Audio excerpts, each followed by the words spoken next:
All right, boys and girls, welcome back. Don with Adventures of the Broken Retired. Thank you very much for being here. I cannot thank you enough for all the time that you have chosen to take out of your life to spend here watching me. Thank you very much. It's a great honor to have you here. Please don't forget to like, subscribe, and share. And don't forget to hit the notification bell. And you know why. Give me just a second. So I was talking about my brother and riding my bicycle, following them to Manchester and going in the back porch in their house and smoking a cigarette and talking about Johnny Carson and the Rat Pack and all them guys that were all my heroes. They were all my heroes. Matter of fact, they're still my heroes. I think Jerry Lewis was part of it too. Those guys, I mean, if you think about the life those guys had, yeah, they probably did a bunch of things that might not have been really good. They may have. I don't know. I never looked at them as being deviants. I looked at them as being incredibly lucky. Although deviance might be a good word to describe it. Just throwing it out there, not saying anything bad about anybody. I don't want to say something on here that gets me in trouble. So I don't mean anything by that. But I just idolized all those guys. They were just living the life. And so I followed Roger and Gerald out there and got told I was there, so I was going to have to smoke too, so I wouldn't tell Mom. So I did, and it was a Marlboro Red, and I smoked it. And I don't remember exactly what happened directly after that. We rode our bicycles back home. I'm sure that they pedaled as hard and fast as they could to try to leave me as far behind as they could. But you know, it is what it is. I was little brother. Nothing ever became of that except between following them and my heroes in the Rat Pack. There's one thing that did follow that. Now, I never got into drinking all day, like waking up in the morning, having a beer. I had friends that do that. You know, I had a guy come to my house. He was a musician. Come to my house. Hang on. Sorry. Thank you. Sorry for the interruption. I had a guy come to my house. He was a friend of mine, a musician. And the premise of him being there was he was going to help me do some work that I had to do at the house. I was setting a bunch of posts, 4x4 posts, and fence posts, and he was going, "Oh man, I'll come help you. It's okay." So anyway, so we're hanging around that night, we're drinking beer, and the next morning, he slept on the couch. The next morning, I get up and I come walking out into the kitchen to go get coffee, and he's laying there on the couch sleeping, and I said, "Hey man, it's time to get up. You want some coffee?" And he kind of sat up on the couch and said, "Oh no, man, I don't want any coffee right now. I'm still too tired." And then he reached over to the little end table next to the couch where he was sleeping, and he picked up the beer that he was drinking the night before and finished it off. And I don't think, man, that grossed me out pretty bad. I couldn't believe anybody would do that. I still can't believe somebody would do that. You know how flat and nasty and warm that beer was sitting there open on the end table, on the whatever the end table all night, and a beer first thing in the morning. Man, now I ain't gonna say I never did it because there's times I did, but it just grossed me out. I couldn't believe I saw that. Um, he ended up drinking himself to death. He was in his 50s when he died. Anyway, where the hell was I? Sitting on the couch and helping me. Oh, the Rat Pack, stuff like that. Oh, I never got into the drinking all day. I never thought it was cool after I grew up a little bit more. Never thought it was cool to be drunk all day. You can't do that. I also never mixed alcohol with work. Okay? There's time to work and there's time to play. So I don't want to give the impression that I was some sort of soaked in corn liquor kind of guy, because I never was. Still, I'm not. And I'm very happy that I got around that. I'm very happy I missed that. However, there was one thing that stuck with me through that, and that is the habit of tobacco.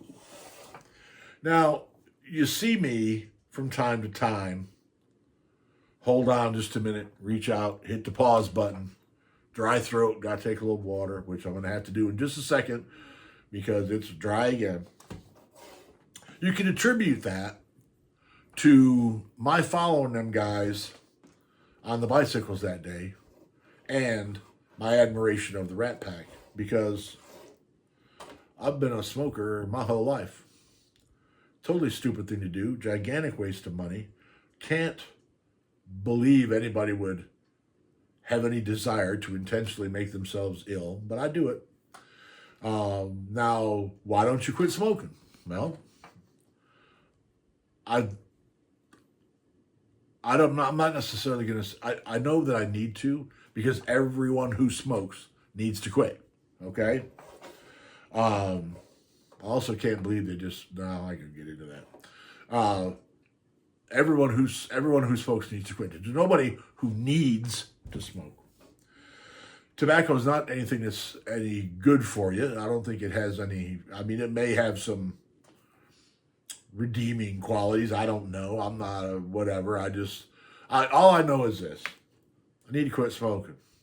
Unfortunately, quit smoking, which I've done hundreds of times, by the way. I actually am a quit smoking expert. I've done it hundreds of times. Excuse me. I will say that I don't do it near as much as I used to. I'll step out and have a smoke every once in a while. I've always been a believer that if you smoked a pack of cigarettes a month, remember the Andy Griffith Show? The old black and white with Opie and Barney? Andy Griffith on that show smokes. But he only smokes once in a while. Every, I don't know, third or fourth episode, he'll light up a cigarette. Now, if I could smoke a pack of cigarettes a month, which would basically be less than one a day. There's 20 in a pack, 30 days in a month. So every day or two have a cigarette. If I could do that, I'd be very happy. But nicotine doesn't allow that for you. Nicotine grabs you and holds you tight. And it's very, very difficult to break away from. I've done it before. I quit smoking for a year. New Year's Eve, took that cigarette and threw it out right at midnight. Hey, Happy New Year. And away it went. And the following New Year's, Happy New Year. Hey, man, somebody give me a cigarette. Yeah, I've quit a bunch of times. So, I'm still a smoker at this point. As you can tell, it's a little embarrassing to admit that. 66-year-old man still stuck on cigarettes. That's pretty stupid. But it is what it is. Do I blame my brother for it? This is very important, and I hope you're watching. This is very important because, no, I don't. Not at all. Not even a little bit. Because whether it happened with you and Gerald that day in Manchester, whether that had happened or not, it would have happened. I mean, as I grew up and went through high school, there's plenty of other kids around that smoked. I mean, when I was a kid, when I was little, 5 or 6 or 8 years old, everybody smoked, okay? Everybody smoked. It was just standard procedure. I mean, I remember being with my friend, I'm going to say his name. I remember being with one of my friends where he used to go down to the store on his bicycle. He'd get his dad a pack of cigarettes. Selling cigarettes to kids was commonplace. They used to have ashtrays on the tables in McDonald's. I remember when the McDonald's first came to Canandaigua, I think I was 15 years old when the McDonald's first came to Canandaigua. There was a cigarette machine inside. Inside of McDonald's was a regular cigarette machine. You put in $1 or 75 cents, and it wasn't $1. It was